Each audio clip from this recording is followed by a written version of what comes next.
She had been smiling when she walked through those hotel doors. That is the detail that stays with you. Not the forensic reports, not the digital reconstruction spanning 18 months of deleted messages and burner phones and a Dubai address that never existed, but the smile. Captured on a hotel camera in Harrogate at 7:14 in the evening, Sandra Kowalski walked into that lobby looking like a woman who believed, with everything she had, that her life was finally turning a corner. She was carrying a small overnight bag. Her hair had been done that afternoon. She had told her closest friend, Lynn Hargreaves, that she was nervous but hopeful. That tonight might be the beginning of something real. She did not know that the man waiting for her had already made his decision. She did not know that the version of him she loved, the uniform, the altitude, the long-haul routes and the cockpit stories and the Lake District property they had talked about viewing together, had never existed. That it had been assembled with surgical precision by someone who had done this before, who had refined the performance across 6 previous victims, who had spent years studying exactly what a lonely, capable, quietly romantic woman needed to hear before she would stop asking questions. Sandra Kowalski was 44 years old. She managed a dental practice in Leeds. She had spent most of her adult life taking care of other people, her aging father, her younger siblings, the staff at the practice who brought her their problems, because she was the kind of person who made problems feel manageable.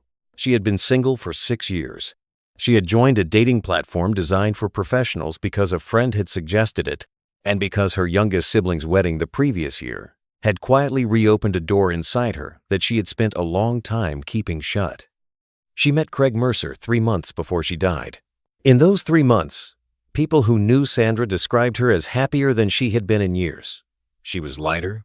She laughed more easily. She had started talking about the future in a way she hadn't for a long time, about travel, about change, about what her life might look like reorganized around someone who finally felt right. Every piece of that happiness had been engineered by a man sitting in a rented flat in Coventry, running multiple fake identities simultaneously, still active on 2 dating platforms under different names, when the police arrested him 6 days after Sandra's body was found. This is the story of how Craig Mercer built a man who didn't exist, how he found Sandra Kowalski in the space left by 6 years of loneliness, and how a question she hadn't yet finished asking cost her everything. Pay close attention, because the techniques Craig Mercer used were not extraordinary. They were ordinary, refined, patient, and devastatingly effective. And the woman he used them on was not naive. She was careful and organized and quietly skeptical of things that felt too easy. She just had no way of knowing that she was being worked by someone who had already accounted for all of that.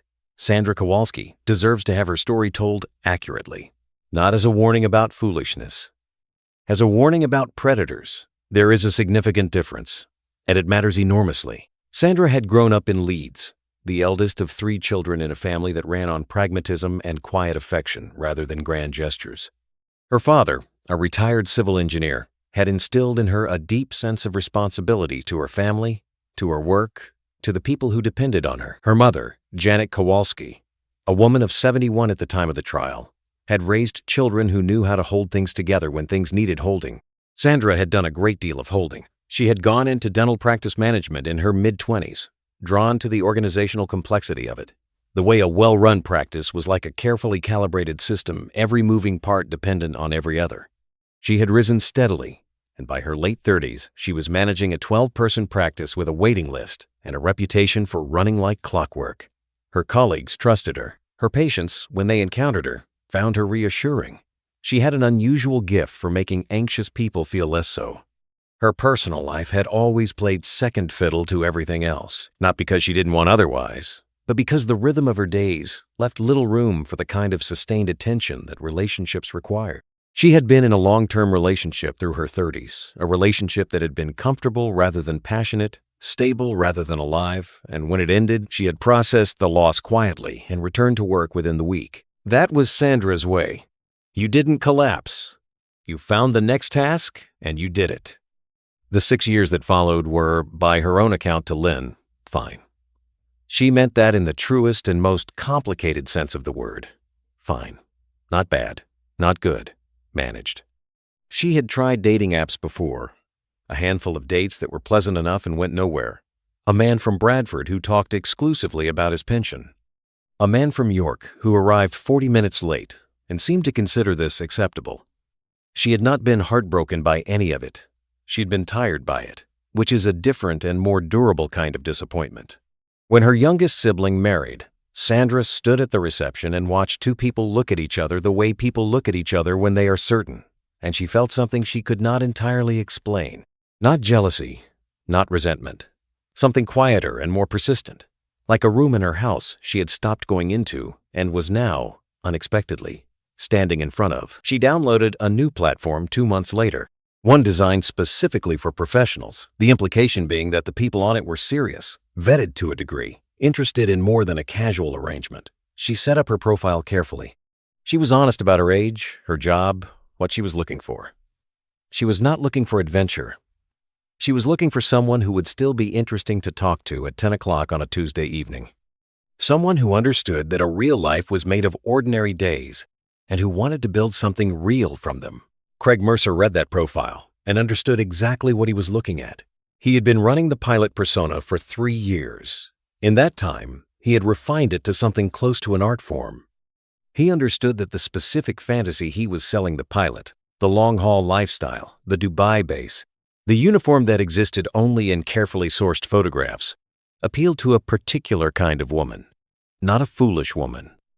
A woman who had been responsible for so long that someone else's glamorous, mobile, financially comfortable life felt like a window onto something she hadn't allowed herself to want. He had also understood, through 3 years of practice, that the persona needed to do more than impress. It needed to feel safe. The best pilots in his operation, the ones that worked, were not aggressive or overwhelming. They were warm. They were curious. They remembered things. They asked follow-up questions. They sent messages at 7 in the morning and last thing at night, not because they were obsessed, but because they were, apparently, the kind of man who thought about you consistently and wasn't afraid to say so. Sandra was not swept off her feet. She was, over the course of 3 months, quietly and methodically convinced that this was real. That is a meaningful distinction, and it is the one Craig Mercer understood better than almost anyone. His opening message was not effusive. It was measured. He had read her profile carefully, or appeared to have, and he asked about a specific line in it, something she had written about the satisfaction of making a complicated system run well. He said it reminded him of what he loved about flying. The complexity, the number of variables that had to be managed simultaneously, the way a good flight wasn't about any single decision, but about 10,000 small decisions accumulating into something seamless. Sandra replied the same evening. She would later tell Lynn that it was the most interesting first message she had received on any platform, that he seemed to actually read, which she had come to understand was rarer than it should be. They talked every day from that point forward. The conversations were wide-ranging, unhurried, and disarmingly candid. Craig described his life with just enough detail to be convincing, and just enough omission to remain intriguing. He was based in Dubai, flying long-haul routes for a major carrier. He had chosen the lifestyle deliberately. He had never wanted a 9-to-5 existence, had always needed to be moving, but he was beginning to feel, he said, the weight of a life without roots. He was 39. He had built a career and accumulated what he described as a comfortable life. What he didn't have was someone to come home to. He said this without self-pity. That was important. Men who talked about loneliness with self-pity were performing loneliness. Craig performed something more convincing. The quiet acknowledgement of a man who had made deliberate choices and was now, honestly, reassessing them. Sandra did not immediately trust this. She asked questions. He answered them.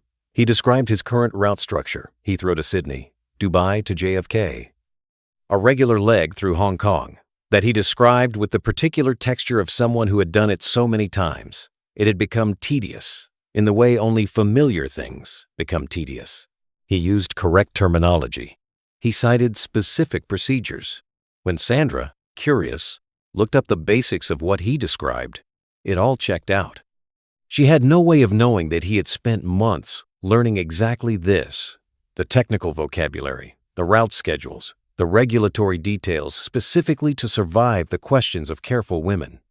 By the end of the second month, they had moved from the platform to regular calls. His voice was warm and unhurried.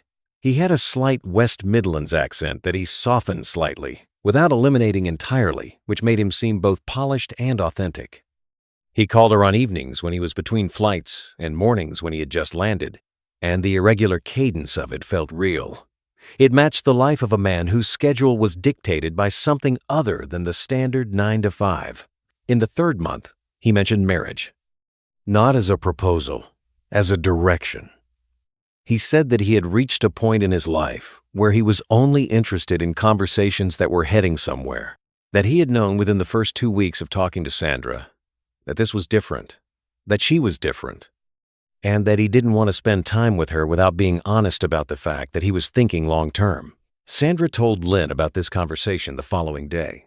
Lynn, who had known her for 22 years, said she sounded like someone who was trying to be cautious and failing at it because she was too happy.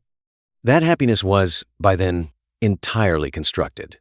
Every warm call, every remembered detail, every mention of the future had been delivered by a man who was, at the same moment, managing at least 2 other identities on different platforms and carrying debt from a gambling habit he had sustained for years through the money he extracted from women who believed he loved them. Sandra didn't know any of that. She knew only the version of Craig Mercer that Craig Mercer had built for her, and it was a very good version. If you've been watching this channel, you already know that these stories never end where they begin. The man on the screen is never the man in the room. And the closer you look at how these operations work, the patience, the research, the clinical calibration of every message, the clearer it becomes that this isn't romance gone wrong. It's predation with romance as its method. We cover these cases because understanding them is the only protection that exists against them. Not suspicion of every connection. Not the abandonment of hope. Just clarity about what these operations look like from the inside. Because from the inside, they look exactly like the real thing. If that kind of honest, detailed reporting matters to you, consider subscribing. We release new documentaries every week, and every one of them is built on the same principle: the truth, told completely, without flinching. Sandra's story is far from over, and the part that comes next is where Craig Mercer made his first mistake, which was, as it so often is, money. The financial extraction began at month 4, and it began the way these things always begin, not with a request that sounded like a request, but with a situation that sounded like an inconvenience. Craig mentioned during a call that there was a freight package being held at a customs facility. He had arranged for some items to be shipped, personal effects, he said, some things he'd been storing in Dubai and wanted to bring back to the UK ahead of what he described. With deliberate casualness as a possible relocation, the customs office required a clearance fee that he could not pay immediately because his accounts were in the process of being restructured, a financial administration issue, entirely routine, that his bank was in the process of resolving. He did not ask Sandra for money. He mentioned the situation and moved on. She offered. He resisted. Not extravagantly, not in a way that felt performative. He simply said that he didn't want to start something this important with a financial imbalance between them, that it didn't feel right, that he would sort it himself. She insisted. She said it was a loan, that she knew he was good for it, that it wasn't a big deal. He accepted. £2,000, transferred to an account he provided. He thanked her in a way that made the transaction feel like evidence of intimacy rather than extraction, as though accepting the help had required a vulnerability from him that he wouldn't have extended to just anyone. Within the week, he had repaid £300, then another £300. The repayment stopped after that, explained away by the ongoing bank restructuring, and Sandra did not press the point because she believed him and because £2,000, while not nothing, was not enough to feel alarming. The second request came 6 weeks later. A flight certification renewal fee. His employer was obligated to reimburse it, he explained, but the reimbursement cycle ran quarterly, and the certification needed to be renewed before the quarter closed. £4,500. Again, framed as temporary. Again, he resisted accepting it before she persuaded him. By the end of the first year, Sandra had transferred just over £29,000. The transfers had occurred in increments calibrated to stay beneath the threshold that would trigger concern both in Sandra's own assessment and, Craig understood, in banking monitoring systems. Nothing that felt ruinous in isolation. Everything framed as temporary, as an embarrassment, as a situation that was almost resolved. He maintained the fiction of repayment by returning small amounts intermittently enough to demonstrate good faith, never enough to constitute actual repayment. Sandra had not told Lynn about the money. This is the detail that, in retrospect, Lynn finds most painful, not because she would have judged Sandra, but because she understands now what it meant. Sandra was a woman who ran a dental practice, who managed payroll and supply chains and staff conflicts. She was not someone who made financial decisions carelessly. The fact that she had hidden the transfers from Lynn, from her family, meant she had known, on some level, that the explanation would not survive contact with people who loved her. She had talked herself back to comfortable, as she always did when something felt wrong. She had found reasons. She had maintained the version of Craig that she needed to be real. In month 14, Craig raised the Lake District property. He described it, with the precision he brought to everything, a converted farmhouse, 2 hours from Leeds, the kind of place that needed work but had good bones, the kind of project that two people built into something rather than buying ready-made. He said he had been thinking about putting down roots, that Dubai was losing its appeal, that he could manage his transition back to UK-based flying if he had a reason to be here. He implied, without stating, that Sandra was the reason. She had told no one about the property, but she had begun thinking about it constantly, had looked at the region on maps, had read about the planning regulations for converted farm buildings, had thought about what it might mean to have somewhere that was unambiguously hers and someone else's. Craig said he needed a deposit held against the viewing, £12,000. He said he would match it, that the agent required confirmation of serious buyers, that the property was generating interest from multiple parties. He said he was uncomfortable asking, but that the timing was important and that their future was worth protecting. Sandra took out a personal loan. She told the bank it was for home improvements. She transferred £12,000 to the account Craig provided. Total, £41,000 over 18 months. £41,000 built from a customs clearance fee that had seemed manageable, a certification cost that had seemed reasonable, a deposit on a future that had seemed real. The Lake District property did not exist. No viewing was ever arranged. Craig Mercer deposited the £12,000 and used most of it to service gambling debts before the week was out. In the final 2 weeks of Sandra's life, something changed. It did not change dramatically. It changed the way things change when a careful person begins, quietly and without announcing it, to look more closely at something they have been accepting on faith. It started with a casual comment from a colleague. Sandra had mentioned, in passing, that her partner was a commercial pilot. The colleague, whose husband worked in aviation logistics, mentioned that commercial pilots in the UK were required to log their hours through the Civil Aviation Authority database, a publicly accessible record. She said that you could search by name or license number. Sandra had not shown any reaction in the moment. She had nodded and moved on. That evening, she searched the database. She entered the license number Craig had mentioned once, in passing, many months earlier, a number she had noted without knowing why, stored somewhere in the careful part of her mind that had never fully stopped watching. There was no record. She searched his name. There was no record of a Craig Mercer holding a commercial pilot's license anywhere in the publicly available Civil Aviation Authority registry. She did not confront him. Not yet. She sat with the information for 2 days, turning it over, testing alternative explanations. Perhaps he flew under a middle name. Perhaps the database had errors. Perhaps there was a categorization difference between the UK licensing system and the UAE-based licensing that would apply to a pilot operating from Dubai. She found, methodically, that none of these explanations held.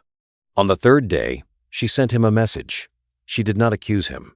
She told him she had been doing some reading about pilot licensing and had a few questions. She kept the tone light and open, the way you keep a tone when you are hoping the answer will be simple and reassuring. Craig Mercer read that message. Forensic digital analyst Kara Obi, 36 years old, and the person who would later reconstruct every thread of their 18-month communication, identified the exact moment he read it. The read receipt on the messaging platform placed it at 11:47 on a Tuesday evening. His reply came 4 minutes later. It was warm, slightly self-deprecating, he said. Of course, he loved that she was curious. They could go through it all together on their next call. He did not answer any of the questions. What he did instead, in the 24 hours that followed, was contact Sandra and propose that they meet in person. He had, he said, been thinking for some time that they needed to talk properly, not on a phone screen, but face to face. He knew a hotel in Harrogate. Comfortable, quiet. They could spend the evening together and talk about everything, including the Lake District, including the future, including whatever was on her mind. Sandra agreed. She called Lynn the afternoon before the meeting. Lynn, who had heard about Craig in the broad strokes but not the financial details, listened to her friend describe the licensing search and felt something she would later struggle to name, not quite alarm, not quite intuition, something at the boundary between them. She asked Sandra whether she was sure she wanted to go. Sandra said she needed to. That she needed to look him in the eye and ask the questions directly because she still believed, or wanted to believe, that there was an explanation that made sense of everything. Lynn asked her to text when she arrived. Sandra said she would. She had her hair done that morning. She chose an outfit she had bought for a function the previous year and had never worn. She was, Lynn said afterward, nervous in the way you are nervous about something that matters, not fearful, not suspicious, but aware that the conversation she was about to have might change things permanently and wanting to be ready for it. She drove to Harrogate on a clear evening and walked into the hotel lobby at 7:14. The camera captured her smile, the small overnight bag, the hair she had done that morning. She texted Lynn from the lobby. Here.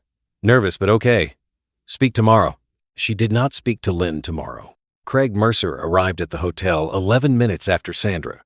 The external camera system captured him entering the lobby in a coat Sandra had never seen. He had always appeared, on video calls, in casual clothing that read as consistent with a man between long-haul flights. In person, he was well presented, unremarkable, the kind of man you would not look at twice. The camera captured them leaving together through a side exit at 9:47 in the evening. What happened between 7:14 and 9:47 was, in the absence of internal CCTV in the private areas of the hotel, reconstructed through physical evidence and the extraordinary work of the forensic and digital investigation that followed. Detective Chief Inspector Neil Farrow, a 20-year homicide veteran who would later describe the case as among the most premeditated he had encountered, began directing that investigation 3 days later when Sandra Kowalski was found. Lynn Hargreaves had made the first call to police the morning after the meeting, when Sandra had neither texted nor answered her phone. The practice manager at the dental surgery called later the same day, when Sandra did not arrive for work and could not be reached. By the following morning, a missing persons investigation was underway. By the afternoon, it had escalated. Sandra was found on the third day. The location is not described here because her family has specifically asked that it not be. DCI Farrow's investigation moved immediately in two parallel directions. The first was physical scene, forensic evidence, pathology. The second was digital, and it was this strand of the investigation that would ultimately build the prosecution case. Kara Obi was assigned to the digital reconstruction within 24 hours of Sandra being found. What she was handed was, initially, a set of fragments, deleted accounts, messaging threads that had been cleared, a phone number that had been registered to a name that resolved to nothing. The work of reconstruction took weeks. It was meticulous, painstaking, and ultimately comprehensive. What Kara Obi pieced together was 18 months of deliberate, sustained predation. The messaging threads, recovered from deleted archives and platform backup systems, revealed the architecture of the operation in clinical detail, the warm early messages, the careful escalation, the financial requests, and their framing, the repayments designed to maintain credibility, the Lake District property and the loan Sandra had taken out to fund a deposit on a building that had never been listed for sale. Most significantly, Kara Obi recovered the final thread, the message in which Sandra had mentioned doing some reading about pilot licensing. She recovered Craig's red receipt. She recovered his 4-minute response and the warmth of its tone. And she recovered the call he made to a contact in the hours after reading Sandra's message, a call that DCI Farrow would later describe in a press conference as the moment this case moved from fraud to something far worse. Craig Mercer had not panicked when Sandra asked her questions. He had calculated. He had identified the specific threat, a woman who was close to understanding that nothing about him was real, and he had moved methodically to manage it. The invitation to Harrogate was not romantic. It was operational. He had chosen the hotel because it was far enough from both their regular environments to feel neutral, close enough to major roads to allow rapid departure. And because he knew Sandra well enough to know that she would come if he framed the meeting as an opportunity for honesty. She had come because she still loved the man she thought he was. He had been there to manage the fact that she was becoming dangerous to the man he actually was. The investigation into Craig Mercer's identity took 12 hours of sustained analyst attention to unravel what had taken him 3 years to construct. The Dubai address he had provided Sandra referenced in messages, described with the kind of street-level detail that implied lived experience, resolved to an apartment building whose management company had no record of any tenant by his name. The major carrier he claimed to fly for had no record of his employment across any division or subsidiary. The license number he had mentioned in passing corresponded to no individual in either the UK Civil Aviation Authority database or the UAE General Civil Aviation Authority registry. Craig Mercer, the pilot, the warm voice, the long-haul routes, the man who had discussed a Lake District farmhouse as though he could already see them standing in its garden, had been assembled from 3 years of research and sustained performance, and had no more physical substance than the Pries Ferris name itself.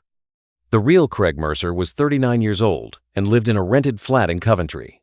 He had 2 prior fraud convictions, both resulting in suspended sentences. He had accumulated significant debt through gambling.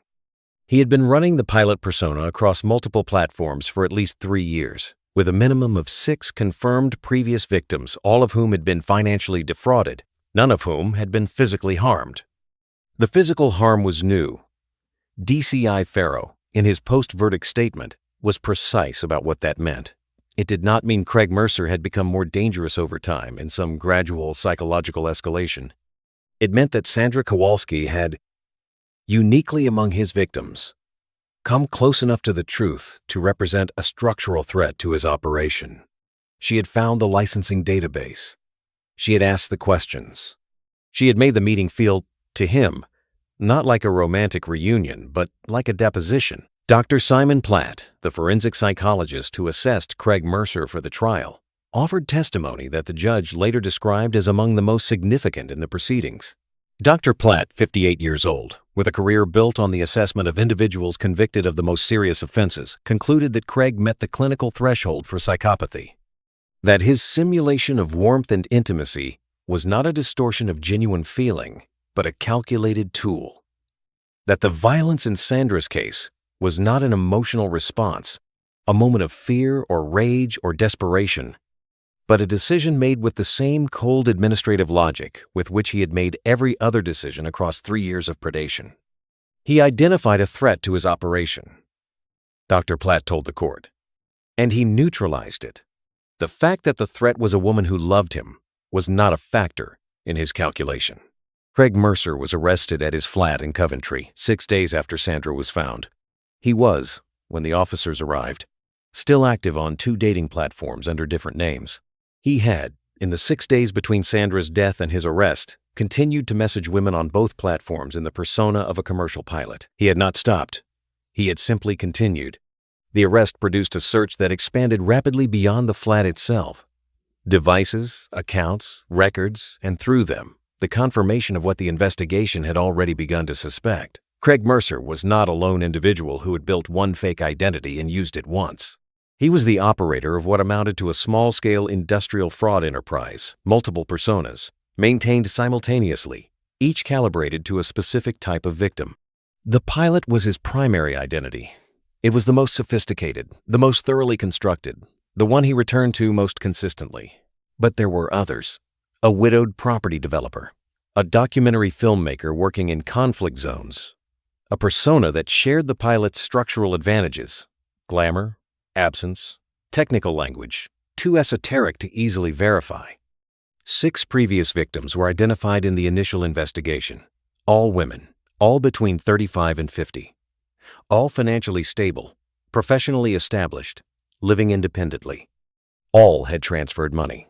The total extracted across all 6, prior to Sandra, exceeded £90,000. 3 of those 6 came forward during the trial to give impact statements. 2 did so anonymously. 1, a woman from Edinburgh who had transferred nearly £20,000 over 10 months to the property developer persona, gave her statement publicly.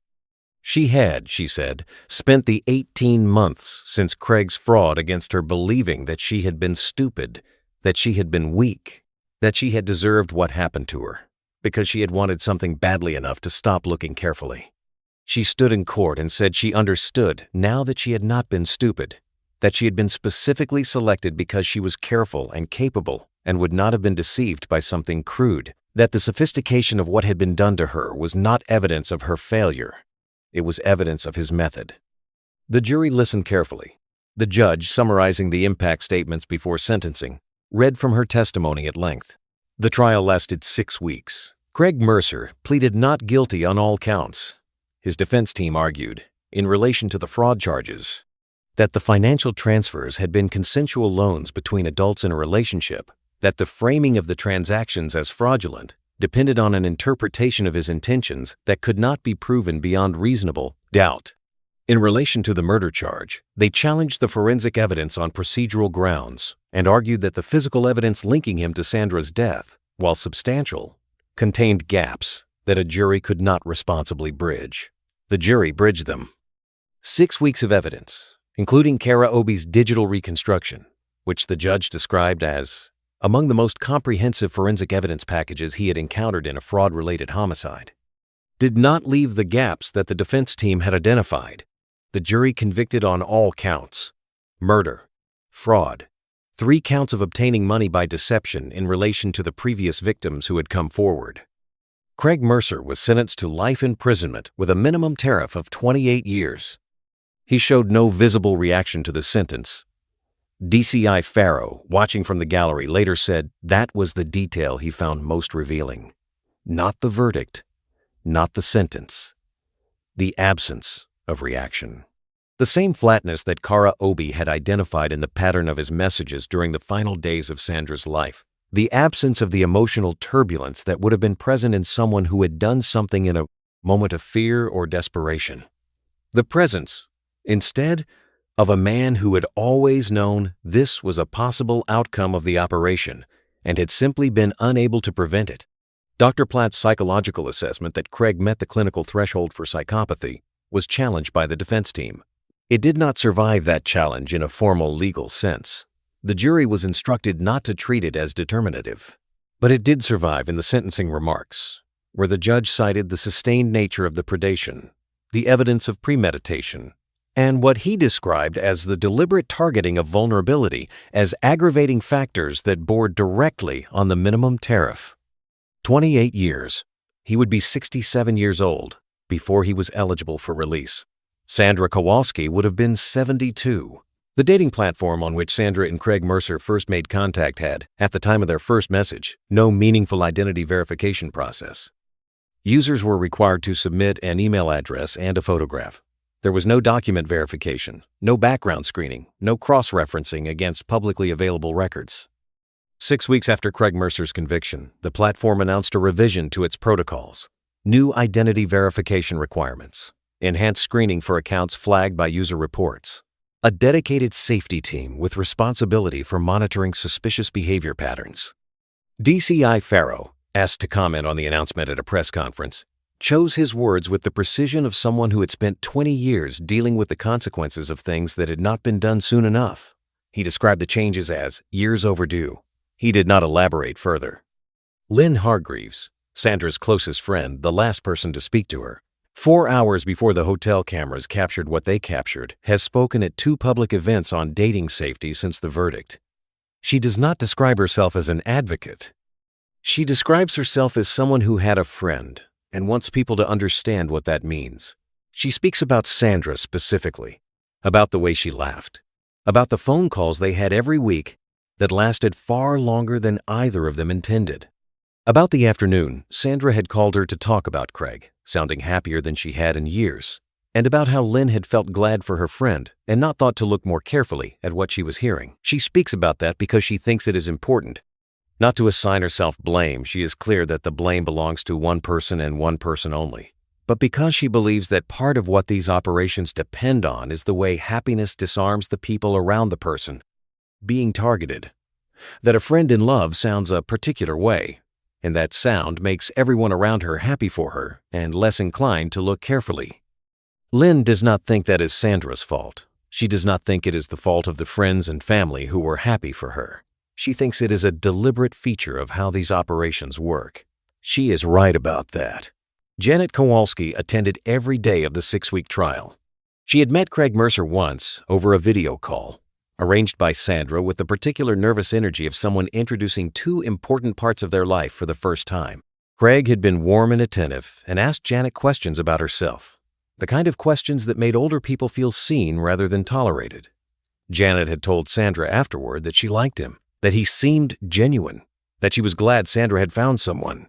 She said this at the trial, quietly and without flinching. She had asked to be heard. She said it so that the jury understood the completeness of what had been constructed, that it was not only Sandra who had been deceived, but everyone who loved Sandra, everyone who had looked at Craig Mercer through Sandra's happiness and seen only what he wanted them to see. She did not speak publicly after the verdict. She released a single written statement through the family liaison officer.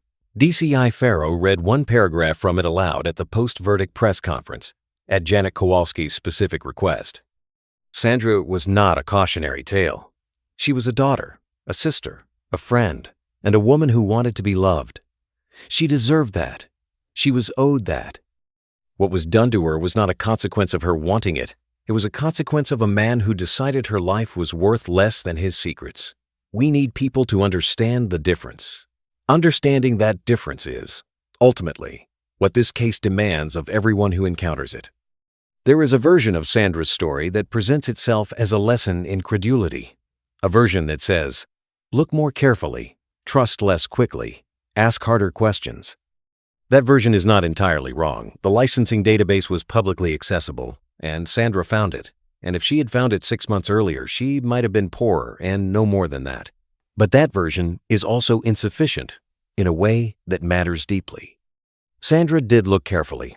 She did ask questions. She had, in fact, done exactly what the cautious version of her story says she should have done, and she had done it at the cost of her life because the man she asked was not a man who made mistakes under pressure. He was a man who had spent 3 years constructing a persona specifically designed to survive careful examination. And when that persona finally showed a seam, he did not panic. He planned. The lesson of Sandra Kowalski's case is not that lonely people are foolish. It is that some people are willing to invest extraordinary resources in the exploitation of loneliness, and that the sophistication of the exploitation is not evidence of the victim's failure. It is evidence of the perpetrator's method. Craig Mercer chose Sandra because she was careful and organized and not easily deceived. He chose her because those qualities properly worked, made the eventual deception more durable, and the emotional investment more complete. He needed her to trust him deeply, and shallow trust was not going to be enough. So he built something deep. He built something that felt, to Sandra and to everyone around her, like the real thing. It was not the real thing, but it cost her everything anyway. £41,000, 18 months, a hotel in Harrogate on a clear evening, a text to her closest friend that said nervous but okay. And a woman who had spent most of her adult life taking care of other people, finally, for the first time in 6 years, believing that someone was going to take care of her. The work that Kara Obi did on this case extended beyond the trial. She has spoken, at conferences and in published analysis, about the structural patterns she identified across the 18 months of communication between Sandra and Craig Mercer. The patterns are not specific to this case. They are consistent across a range of similarly constructed fraud operations, which means they are, if you know what you are looking for, identifiable. The escalating emotional intimacy that moves faster than the physical relationship can develop. The financial requests that arrive only after deep trust has been established, and that are framed consistently as temporary and embarrassing rather than urgent. The repayment behavior small, intermittent amounts that maintain credibility without constituting genuine repayment. The future that is always being built, always approaching, never quite arriving. The professional identity that relies on technical language and physical absence rather than verifiable presence. None of these patterns is, in isolation, a definitive signal. Every relationship has its own rhythm. Financial vulnerability is real and embarrassing, and not always evidence of fraud. Technical professions create genuine barriers to in-person meetings. futures take time to build. But in combination, and particularly when the combination is sustained over months and the financial requests continue to compound, these patterns represent a coherent operational structure. Not a relationship, an operation. Sandra identified one element of the structure on her own. She had found the licensing database. She had done what careful people do. She had looked for external verification of what she had been told. And she had found that the verification did not exist. She deserved more time to act on what she had found. Craig Mercer is serving his sentence. The minimum tariff of 28 years means he will not be eligible for release until he is in his late 60s. Whether he will be released at that point will depend on an assessment of his risk at the time, which, given Dr. Platt's assessment and the sustained nature of his offending, is unlikely to be straightforward. He has, as far as is publicly known, not expressed remorse.